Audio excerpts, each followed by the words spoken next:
क्या तुमने कभी सोचा है, एक समय था जब एनिमे सिर्फ जापान में ही जाना जाता था और आज वही आर्ट फॉर्म पूरी दुनिया की सबसे बड़ा पॉप कल्चर रेवोल्यूशन बन चुका है। लेकिन आखिर ये सब शुरू कैसे हुआ? कैसे कुछ सिंपल हैंड ड्रॉन स्केच ने एक ग्लोबल फेनोमेनॉन का रूप ले लिया? कैसे एनिमे ने बच्चों से लेकर बड़ों तक हर उम्र के लोगों के दिलों में जगह बना ली? क्योंकि एनिमे सिर्फ एनिमेशन नहीं है, ये एक ऐसी लैंग्वेज है जो इमोशंस में बात करती है। यहाँ हर फाइट एक फिलॉसफी है, हर हीरो के पीछे एक ट्रेजेडी है और हर स्टोरी तुम्हें बहुत कुछ सिखा जाती है। आज हम पीछे लौटेंगे, देखेंगे कि कैसे एनिमे ने एडो पीरियड की आर्ट से लेकर मॉडर्न स्ट्रीमिंग एरा तक का सफर तय किया और कैसे ये मीडियम इमेजिनेशन का सबसे बड़ा सिंबल बन गया।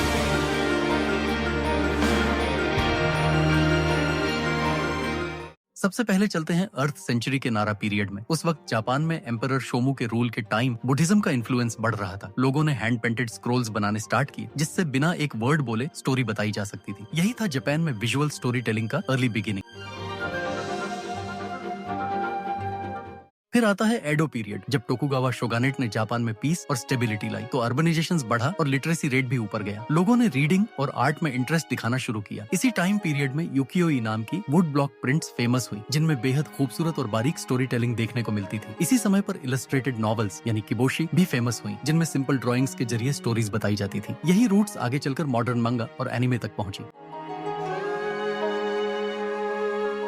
अब चलते हैं मॉडर्न ईरा में, जब आया कलर टीवी रेवोल्यूशन। जब एनिमे ब्लैक एंड व्हाइट से कलर में आया तो उसकी पूरी दुनिया बदल गई। हर कैरेक्टर का डिजाइन, आउटफिट और बैकग्राउंड अब और ज्यादा इंटरेस्टिंग लगने लगा। कलर्स ने इमोशंस को और ज्यादा रियल फील कराया। एनिमेशन स्टूडियोज ने टेक्नोलॉजी में इन्वेस्ट करना शुरू किया और इससे एनिमेशन क्वालिटी और स्मूथनेस दोनों इंप्रूव हुए। यही वो फेज था जहाँ से एनिमे कैरेक्टर्स और उनका मार्केटिंग पोटेंशियल बढ़ने लगा, फिगर्स, पोस्टर्स और कलेक्टिबल्स के जरिए। उसके बाद आता है एक इंपॉर्टेंट फेज, मो और मीचा एरा। मो वर्ड का मतलब होता है क्यूट, इनोसेंट और इमोशनल चार्म, और मीचा का मतलब जायंट रोबोट। ये दोनों स्टाइल्स मिलकर एनिमे को एक नया डायरेक्शन दिया। फोकस अब सिर्फ एक्शन बैटल्स से हटकर कैरेक्टर ड्रिवन स्टोरीज पर शिफ्ट हुआ। शोज जैसे गुरन लागन, नियॉन जेनेसिस इवेंजेलियन और कोड गियस ने कॉम्प्लेक्स इमोशंस और स्टाइलिश डिजाइन्स के साथ एनिमे को नेक्स्ट लेवल तक पहुंचा दिया। इस पीरियड में एनिमे मर्चेंडाइज, फिगर्स, की चेन्स, पोस्टर्स मैसिव स्केल पर बिकने लगे। 1970 से 1980s में आई एक और रेवोल्यूशन, शोजो एरा, यानी वो समय जब एनिमे यंग गर्ल्स के लिए बनाया जाने लगा। शोज जैसे मैजिकल प्रिंसेस मिंकी मोमो और क्रीमी मामी ने एक नया ट्रेंड शुरू किया। ऑर्डिनरी गर्ल्स का मैजिकल हीरोज में बदलकर इविल से लड़ना, और बाद में सेलर मून ने तो पूरा वर्ल्ड हिला दिया था। ये शोज फ्रेंडशिप, टीम वर्क और सेल्फ एक्सेप्टेंस जैसे थीम्स पर बेस्ड थे। इन शोज ने फीमेल कैरेक्टर्स को स्ट्रॉन्ग और इंडिपेंडेंट दिखाया और ये बदलाव एनिमे में जेंडर रोल्स के लिए एक टर्निंग पॉइंट बन गया। इसी बीच एक कॉन्सेप्ट पॉपुलर हुआ, मॉन्स्टर ऑफ द वीक, जिसमें हर एपिसोड में एक नया विलन या क्रीचर होता। अब चलते हैं 1990 के दशक, शोनन एरा की तरफ। ये वो टाइम था जब एनिमे इंडस्ट्री ने ग्लोबल ऑडियंस को कैप्चर कर लिया। Dragon Ball, Naruto, One Piece, इन सब ने एनिमे को पॉप कल्चर का हिस्सा बना दिया। शोनन एनिमे में एक्शन, एडवेंचर और पर्सनल ग्रोथ सब कुछ था। कैरेक्टर्स की इमोशनल जर्नीज और पावरफुल फाइट सीन्स ने फैंस को डीपली कनेक्ट कर दिया। एग्जांपल, अटैक ऑन टाइटन का एरन यीगर, एक perfect character arc. Shonen shows ने एनिमेशन टेक्निक्स को भी अपग्रेड कर दिया, जैसे डीमन स्लेयर के सिनेमैटिक फाइट सीन्स। और ऑब्वियसली शोनन का बिजनेस साइड भी ह्यूज था। टॉयज, वीडियो गेम्स, मर्चेंडाइज सब बूमिंग थे। फिर 2000s में आया एक जॉनरा जिसमें फैंटेसी और इमेजिनेशन दोनों एक्सट्रीम लेवल पर थे, इसेकाई। इसेकाई का मतलब होता है अनदर वर्ल्ड, जहां मेन कैरेक्टर किसी और डिमेंशन में चला जाता है, चाहे रीइंकार्नेशन के थ्रू हो या एक्सीडेंटल टेलीपोर्टेशन से। शोज जैसे सोर्ड आर्ट ऑनलाइन, रीजीरो और the rising of the shield hero ने इस जॉनरा को मैसिव सक्सेस दिलाई। इसेकाई स्टोरीज फनी भी होती थी, डार्क भी और डीपली इमोशनल भी। इस जॉनरा ने नए ट्रोप्स लाए, ओवरपावर्ड प्रोटैगनिस्ट, रिकेंसेंस और हैरम डायनामिक्स। यही ट्रोप्स आज हर जॉनरा में मिक्स हो चुके हैं। कुछ इसेकाई तो लाइट नॉवेल से अडेप्ट हुए, जिससे एनिमे में फ्रेश स्टोरी टेलिंग आइडियाज आए। इस जॉनरा का इकोनॉमिक इंपैक्ट भी ह्यूज रहा। वीडियो गेम्स, स्पिन ऑफ्स और क्रॉसओवर्स ने इंडस्ट्री को ग्रो किया। और फिर 2010 में आई वो चीज जिसने एनिमे को ग्लोबल लेवल पर फैला दिया, streaming era. Netflix, Crunchyroll, Hulu जैसे प्लेटफॉर्म्स ने एनिमे को हर कॉन्टिनेंट तक पहुंचा दिया। सिमुलकास्टिंग ने जापानीज रिलीज के तुरंत बाद इंटरनेशनल स्ट्रीमिंग पॉसिबल कर दी। पायरेसी कम हुई और फैंस को लेटेस्ट एपिसोड्स इंस्टेंटली मिलने लगे। स्ट्रीमिंग प्लेटफॉर्म्स ने हाई क्वालिटी डबिंग और सबटाइटल्स के थ्रू एनिमे को और एक्सेसिबल बनाया। अब स्टूडियो डेटा के बेस पर डिसाइड करते हैं कि ऑडियंस को क्या चाहिए और उसके हिसाब से एनिमे बनाते हैं। ओरिजिनल एनिमे प्रोडक्शंस भी बढ़ने लगी, जैसे नेटफ्लिक्स ओरिजिनल। स्ट्रीमिंग ने एनिमे इंडस्ट्री को फाइनेंशियली स्टेबल बनाया और कंपटीशन बढ़ाया लाइसेंसिंग राइट्स के लिए।